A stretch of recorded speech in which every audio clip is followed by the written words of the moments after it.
much less take the tough votes that are required. Because the reason we have a Medicare Advantage program, Mr. President, as you know, is in 2003, when the other party was completely in charge of everything here, we passed a program that, has been pointed out, was almost completely unfunded and added $8 trillion in one bill to our children and grandchildren. Now, those benefits, if offered, should be paid for. So this is a challenge for everybody in both parties, because nobody's hands are clean in this. Well, let's have a new day, a new beginning. I think we can do this. And this bill is a great place to start, because if you don't think this bill reduces the deficit enough, according to CBO, vote for more savings. If you want to reform Medicare some more, vote for it. Don't just talk a good game. So I hope the American people are watching, and they're going to be watching after the cameras are turned off too. And I'm thankful you called this meeting, because this is a moment of truth for our country. And together, we can solve this problem. I want to see if there are any Republicans who want to speak. I still have Dick Durbin. Mr. President, I think John McCain. Thank you, Mr. President. And, I say to my friend from North Dakota, none of us want to do nothing, but we do want to start over. We've just had a discussion about the 800,000 carve-out and all of the other special deals and special interests that were included in this bill, which is more than offensive. But I want to talk about one specific issue on deficit reduction, and that is medical malpractice reform. Last year, Mr. President, you said, when you spoke to the Congress, you asked your distinguished Secretary of Health and Human Services to look at ways that we could address the issue, and then again this year, and I pay close attention to all of your speeches. Thank you. That's more than Michelle does. And the point is that we don't have to go very far. There's two examples right now of medical malpractice reform that is working. One's called California, the other called Texas. I won't talk about California because we Arizonans hate California because they've stolen our water. But the fact is that Texas has established a $750,000 stack cap for non-economic damages, caps doctors at $250,000, hospitals at $250,000, and any additional institution $250,000, and patients harmed due to a finding of medical malpractice are not subject to any limitations on recoveries for economic losses. And I hope you'll examine it. But the important aspect of what they've done in Texas is the following. Lawsuit filings are down.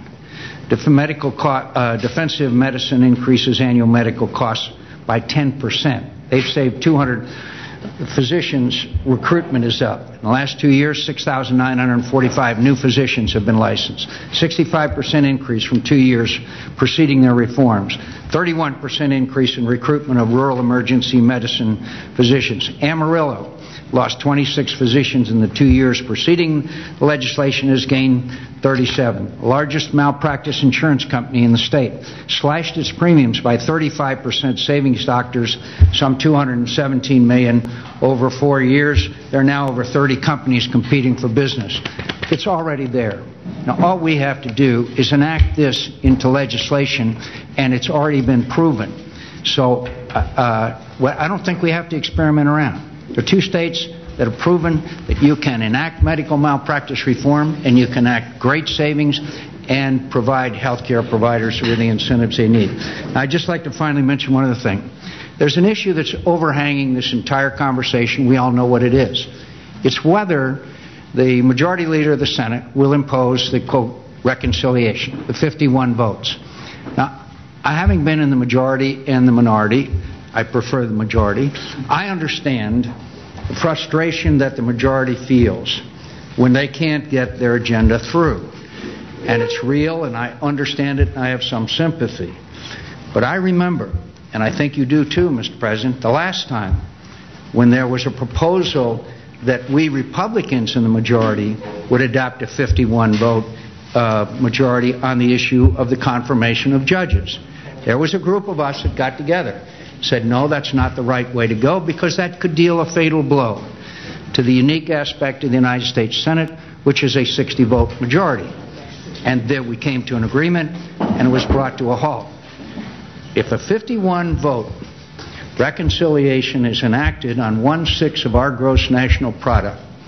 Never before has there been. There have been reconciliation, but not at the level of an issue of this magnitude. And I think it could harm the future of our country and our institution, which I love a great deal, for a long, long time. Okay, let me just address two of the points that you made, and then I'm going to turn to Dick. This issue of reconciliation has been brought up. Again, I think the American people aren't always all that interested in procedures inside the Senate. I do think that they want a vote on how we're going to move this forward. And, I think most Americans think that a majority vote makes sense. But I also think that this is an issue that could be bridged if we can arrive at some agreement on ways to move forward. Medicare, the issue of malpractice that you brought up. I've already said that I think this is a real issue. I disagree with John Boehner that, John, when you say that it's the single biggest driver of medical inflation, that's just not the case. The Congressional Budget Office took a look at the proposal you've got for medical malpractice and estimates that the government system would save about $50 billion over 10 years, which is $5 billion a year, which is real money, but understand that we've got a $2 trillion system. Let's assume that you extrapolate that into the private marketplace. Let's say it's another $5 billion or another $10 billion. It's still a small portion of our overall health inflation problem. But having said that, it's still something that I care about. And I've said I care about it. Now, not only have I asked Kathleen to initiate some pilot programs at the state level, but there are some examples of legislation that I actually would be interested in pursuing. Tom Coburn, you and Richard Burr have talked about incentivizing and allowing states to experiment much more vigorously with ways to reduce frivolous lawsuits, to pursue settlements, to reduce defensive medicine. That's something I'd like to see if we could potentially get going. So I might not agree to what John Boehner's proposed, and it's interesting that I think I've heard a lot today about how we shouldn't have Washington impose on the states ideas, except when it comes to the ideas that you guys like, in which case it's fine to override what states are doing. There seems to be a little bit of a contradiction on this, but I think there may be a way of doing it that allows states to tackle this issue in a very serious way. And I'd be interested in working with you, John, and working with Tom to see if we can potentially make that happen, if we can arrive at a package that also deals with the other drivers of healthcare inflation that are so important. Now, we're running out of time. I've got Dick Durbin. And then what we're going to just do is go into coverage, and that will, I know that Henry and John and Charles have been interested in talking about it, and frankly, is something that we haven't spoken a lot about lately, and that is a whole bunch of people who just don't have health care. Okay. Mr. President. Go ahead, Dick.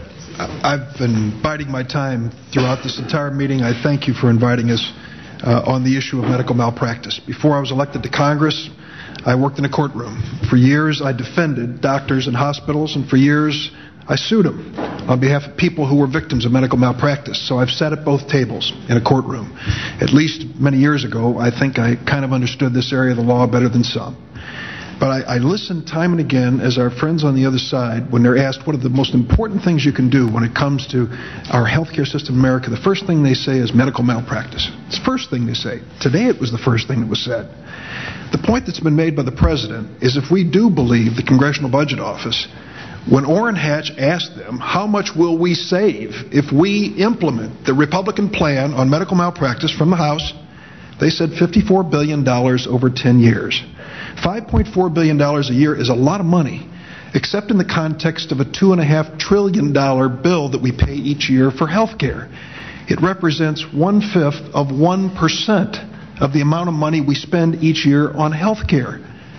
The Congressional Budget Office said something else. They said, and as you lose accountability for what the doctors and hospitals are doing, more people will die. 4,800 a year, according to the Congressional Budget Office's reference to this study. Now, the Institute of Medicine tells us 98,000 people a year die in America because of medical malpractice. I think there are things that we have put in this bill to change that. Most of you have heard of this Dr. Gawande. We've read him. I've talked to him on the phone. His checklist manifesto is a very basic approach to reducing medical errors, which is what we should be focused on.